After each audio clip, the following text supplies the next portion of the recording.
Okay, children, today we will be starting a new chapter, chapter 6. The name of the chapter is triangles. This chapter is slightly theoretical and we will be going a little bit slow in this chapter. Okay, this is a very important chapter and it's a very long chapter also. Almost 5 exercises are there.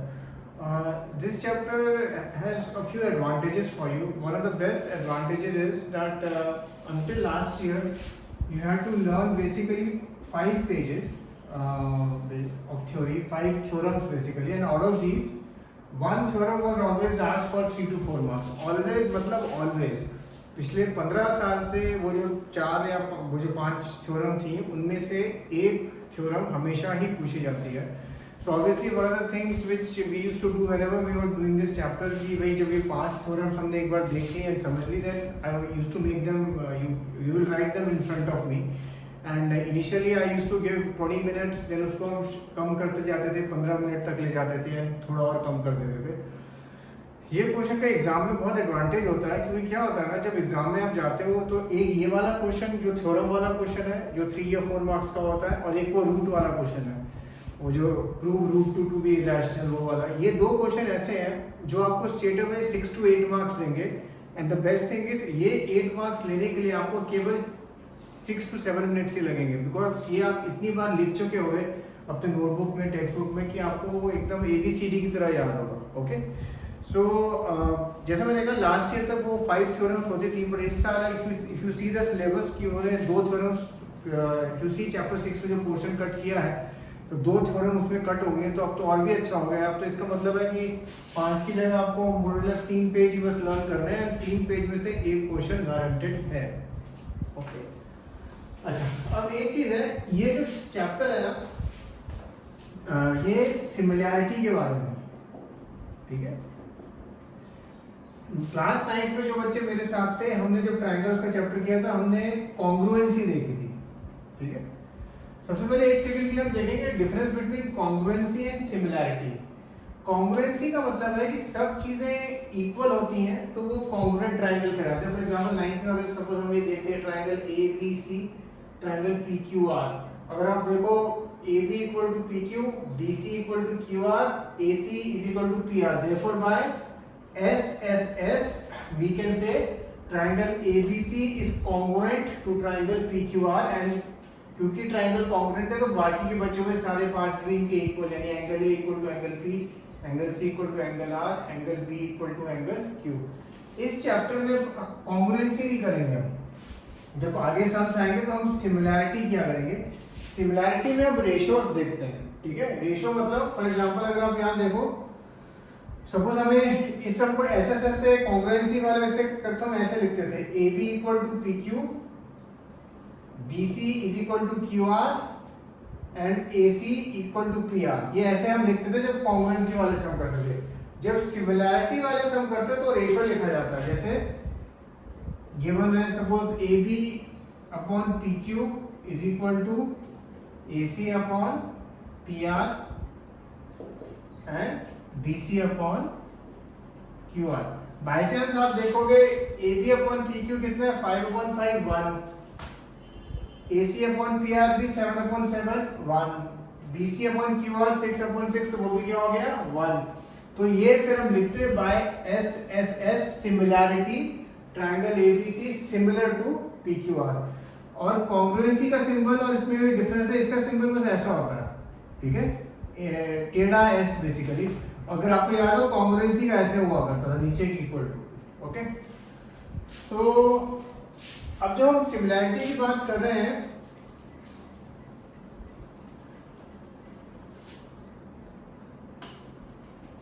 Suppose ये 10 लिखा है, ये 14 लिखा है, ये 12 लिखा है. अभी भी अगर आप देखो तो 5/10 अब क्या होता है 1/2, 7/14 क्या होता है 1/2, 6/12 क्या होता है, ये भी 1/2. तो अगेन ये दोनों ट्रायंगल क्या है, सिमिलर.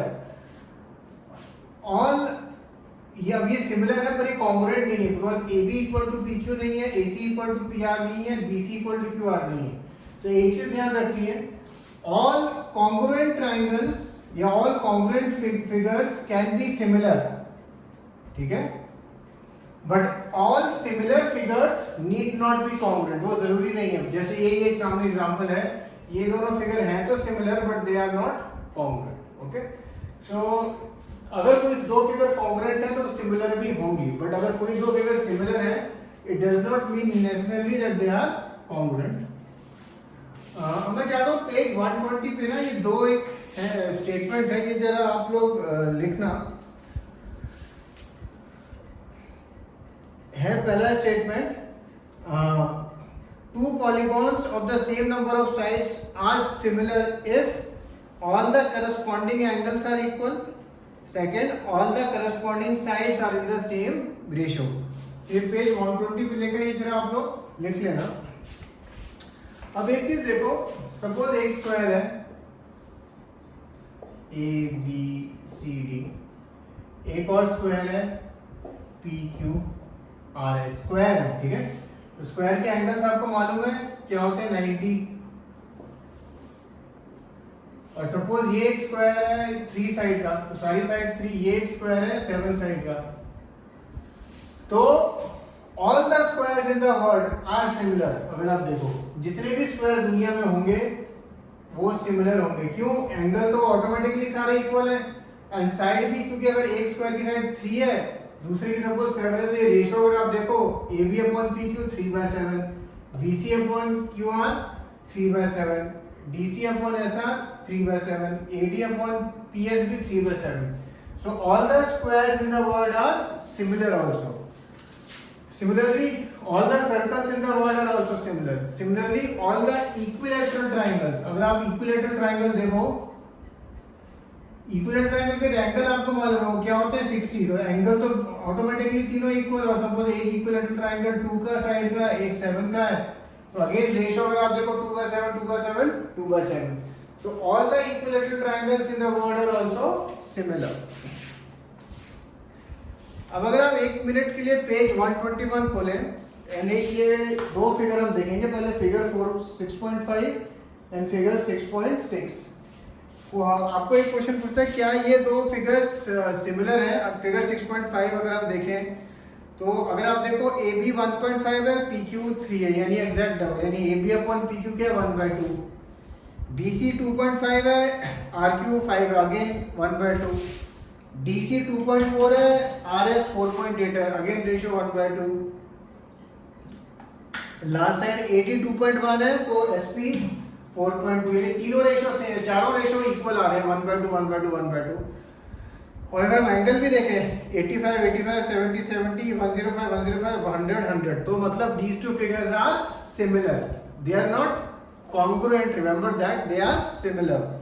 फिर फिगर 6.6 देखें तो उसमें भी सब सेम ही लग रहा है, क्योंकि एंगल सारे 90 उसने मार्क किए हैं। बट अगर आप साइड देखो DC 3 है एंड SR कितना है 3.5, तो DC upon SR 3/3.5, versus CB upon RQ करेंगे तो 3/3, वो तो 1 ही हो जाता है रेशियो। तो इसलिए फिगर 6.6 सिमिलर नहीं है। सिमिलरली अगर आप फिगर 6.7 देखें, आपको दिखता है कि भाई ये जो 2.1, 2.1, 2.1 है, यहाँ भी 4.2, 4.2, 4.2 है, तो क्या ये फिगर्स टोटली सिमिलर है? पर अगर आप देखो हमारे पास इनमें एंगल्स के बारे में कोई इंफॉर्मेशन नहीं है फिलहाल, और हमें एंगल्स भी चाहिए फिलहाल, तो इसलिए हम अभी फिलहाल कहेंगे कि these two, we don't have sufficient data to say these two figures are similar. Okay, now we will do exercise 6.1. It is a very simple exercise. First question, fill in the blanks. All circles are dash congruent या similar. तो आपको देखना जितने भी circle हैं दुनिया में क्या वो सारे कॉन्ग्रुएंट हैं कि सिमिलर हैं, दोनों में से जो आपको सही लगे लिखना। All squares of the world मतलब क्या है, वो सिमिलर होंगे कि कॉन्ग्रुएंट होंगे, तो वो भी आप टिक कर देना। इन सब के बस वन वर्ड आंसर है, तो बस वो लिखते जाना आंसर है, तो आपको पूरा ब्लैंक का स्टेटमेंट लिखने की जरूरत नहीं जब आप होमवर्क में करेंगे। Question number 3, all dash triangles are similar. तो अभी हमने डिस्कस किया था कि किस तरह के ट्राइंगल सिमिलर होते हैं, तो वो लिखिएगा। Two polygons of the same number of sides are similar if their corresponding angles are dash and their corresponding sides are dash. Again आप जब ये स्टेटमेंट लिखेंगे पेज 120 पे ये दोनों, तो आपको इस क्वेश्चन का आंसर ऑटोमेटिकली मिल जाएगा। Question number 2, give 2 different examples of a pair of similar figures. दो दो एग्जांपल दो सिमिलर फिगर्स की, तो आप क्या लिख सकते हैं, एनी टू इक्विलेटरल ट्राइंगल्स और उनकी रेशियो लिख दीजिए, साइड्स लिख देना, या any two squares, two dissimilar figures, तो वो तो कुछ भी लिख सकते हो, a square and a circle, a triangle and a quadrilateral, कुछ भी आप लिख सकते हो। Question number 3, state whether the following quadrilaterals are similar और नॉट। तो अगेन आप देखते हो साइड्स तो रेशियो में है, बट किस चीज का डेटा नहीं है हमारे पास, एंगल्स का, तो एंगल्स का डेटा नहीं है हमारे पास, देयरफॉर आप लिखेंगे we do not have sufficient data to say the figures are similar. Okay, अच्छा अब तो ये अभी जैसे अभी हम थोड़ा क्वाड्रिलेटरल्स वगैरह की बात करी, अब इस स्टेप के बाद अब हम केवल ट्रायंगल्स एंड ट्रायंगल्स की सिमिलरिटी के बारे में बात होगी आगे इस चैप्टर के। एंड ट्रायंगल की सिमिलरिटी के लिए, जैसे कॉन्ग्रुएंसी के लिए हमारे पास, अगर आपको याद हो 10th में SSS, SAS, ASA, AAS and RHS, ये 5 मेथड होते थे कॉन्ग्रुएंसी करने के लिए। इसी तरह दो ट्रायंगल की सिमिलरिटी के लिए भी हमारे पास कुछ मेथड्स हैं जिसकी वजह से हम वो यूज कर सकते हैं, जैसे एसएसएस है जिसमें हम रेशियो दिखा देंगे कि भाई दो ट्रायंगल में, और ये जो चीज है ये किसके लिए वैलिड है, ओनली फॉर ट्रायंगल्स, ठीक है। वो बाय चांस और फिगर्स का तो खैर हमारे पास सम्स आएंगे भी नहीं, बट ये जो सिमिलरिटी की जो कंडीशन होंगी they are only valid for triangles. अब हम मैं जो थ्योरम्स की आपको बात कर रहा था, एक फर्स्ट थ्योरम देखेंगे और उसका प्रूफ, और जो प्रूफ आप लिखेंगे भी अपनी नोटबुक्स में, एंड ये आपको होपफुली अगर एग्जाम में आएगा तो आपको स्टेट अवे 4 मार्क्स फ्री के दे देगा 3-4 मिनट में। इसको बेसिक प्रोपोर्शनैलिटी थ्योरम भी कहा जाता है। ये पेज 124 पे थ्योरम 6.1, शॉर्ट में इसको बीपीटी कहा जाता है, बेसिक प्रोपोर्शनैलिटी थ्योरम। बेसिकली ये क्या कहता है, if BE is parallel to BC, अगर हमें गिवन है DE parallel to BC तो हम लिख सकते हैं AD upon DB is equal to AE upon EC। हम ये चीज स्ट्रेट अवे लिख सकते हैं। और एक अब काम में आती है, कई बार क्या होगा सम में, जैसे ये 7 दिया है, ये 8 दिया है, ये 3 दिया है, और आपसे सपोज EC पूछा है निकालने को, तो आप बस क्या लिखोगे, AD upon DB is equal to AE upon EC, cross multiply करके, और फिर आप जैसे EC की वैल्यू निकाल ले तो आप वो निकाल सकते हैं। ओके, पर ये तभी लिख सकते हो अगर गिवन है DE पैरेलल टू BC। अब इसका हम प्रूफ देखेंगे। प्रूफ देखने से पहले एक चीज आपको जस्ट समझाना चाहता हूँ। सपोज ये ट्रायंगल ABC है और सपोज ये 90 डिग्री का बना हुआ है यहाँ, ठीक है। तो इस ट्रायंगल का एक एरिया क्या हो सकता है, half into base AC and ये हाइट BT जो दिया हुआ है आपको, और एक और एरिया हो सकता है, अगर सपोज आपको ये दिया हो, ये परपेंडिकुलर डिस्टेंस दिया हो, ये m है सपोज, अगर आपको AM की वैल्यू दी हुई है तो, और दूसरा एरिया क्या हो सकता है, हाफ, अब बेस BC लिखेंगे आप, और परपेंडिकुलर डिस्टेंस अगर दिया है तो AM, और दोनों का वैल्यू सेम ही होएगा, दोनों का वैल्यू सेम ही होएगा।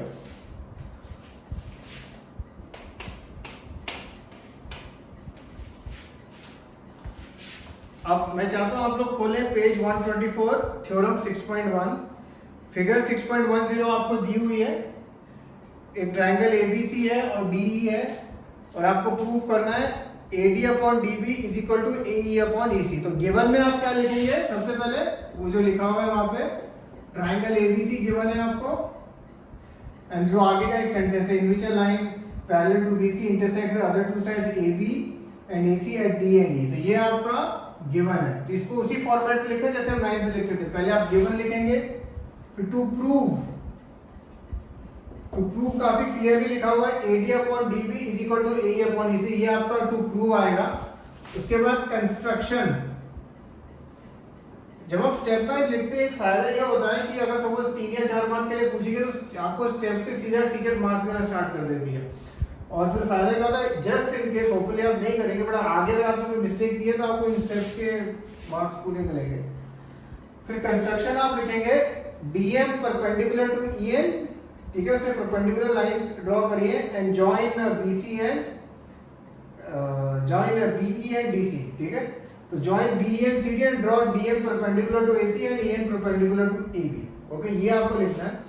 इसके बाद अब आपका प्रूफ स्टार्ट होता है, ठीक है, इसके बाद आपका वो प्रूफ स्टार्ट होता है। प्रूफ अगर आप देखेंगे बहुत ही सिंपल प्रूफ है।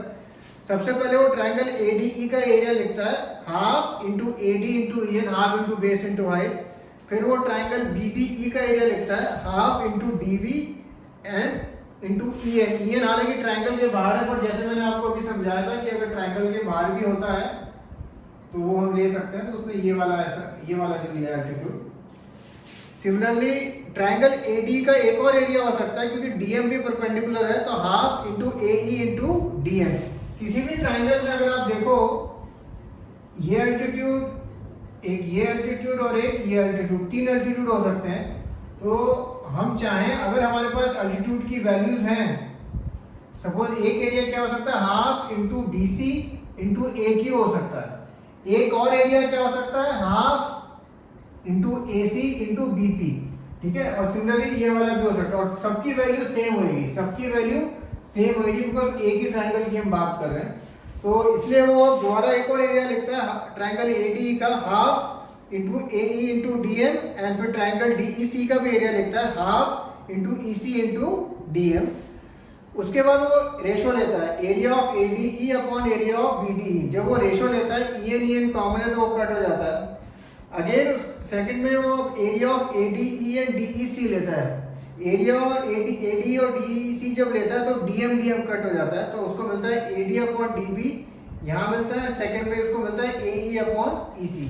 अब अगर आपको याद हो 9th में आपने एक थ्योरम करी थी कि अगर कोई दो ट्राइंगल है,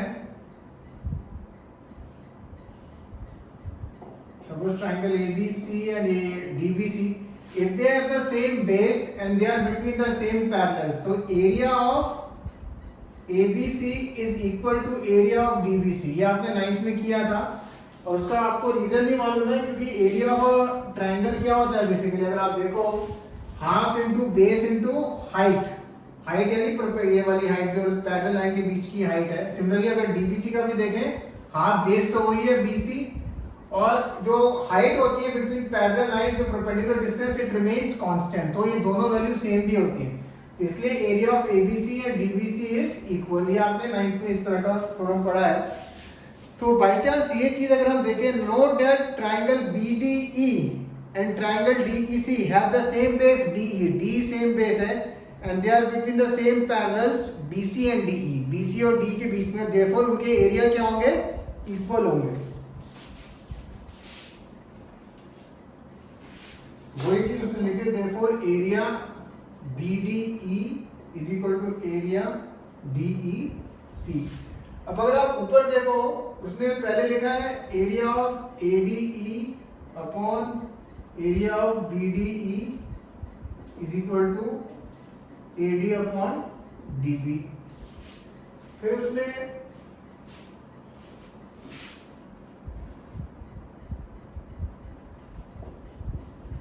अगेन लिखा है area of ADE upon area of DEC AE upon EC। अब अगर हम कहते हैं कि ये BDE और DEC के एरिया इक्वल है, अगर ये दोनों इक्वल है तो ये दोनों फिगर में सब कुछ सेम हो जाता है, therefore we can conclude AD upon DB is equal to AE upon EC। So this is your basic proportionality theorem. ये अब आप अच्छा फिगर जो है वो आपको पेंसिल से बनानी है, और अगेन जब आप लिखेंगे तो पहले स्टेटमेंट लिख देना, given to prove construction and then ये प्रूफ आपका। जब आप ये लिखेंगे तो ये स्टेटमेंट वैसे लर्न करने की जरूरत नहीं है, बिकॉज एग्जाम में ये स्टेटमेंट ऑलरेडी गिवन होगी आपको, बट आपको ये ध्यान होना चाहिए कि स्टेटमेंट का ये प्रूफ है। फिर एक्सरसाइज 6.2 में क्वेश्चन नंबर 1 आपको मैं दे रहा हूँ एज होमवर्क। आप अगर आप देखें फिगर 6.17 आपको गिवन है D parallel BC, find EC लिखा है उसमें। तो फर्स्ट स्टेप आप क्या लिखेंगे, AD upon DB is equal to AE upon EC, और next sentence by basic as D parallel BC by basic proportionality theorem, और उसके बाद ही वैल्यू सब्स्टिट्यूट करना। और फिर सेकंड क्वेश्चन है इसमें, उसमें भी D पैरेलल BC दिया है, उसमें आपको AD निकालना। तो एक्सरसाइज 6.2 का फर्स्ट क्वेश्चन, 6.2 जिसके 6.1 जिसके 3 क्वेश्चन बहुत छोटे हैं, एंड ये जो थ्योरम मैंने आपको लिखने को बोली है, ठीक है। So just do this, cheers.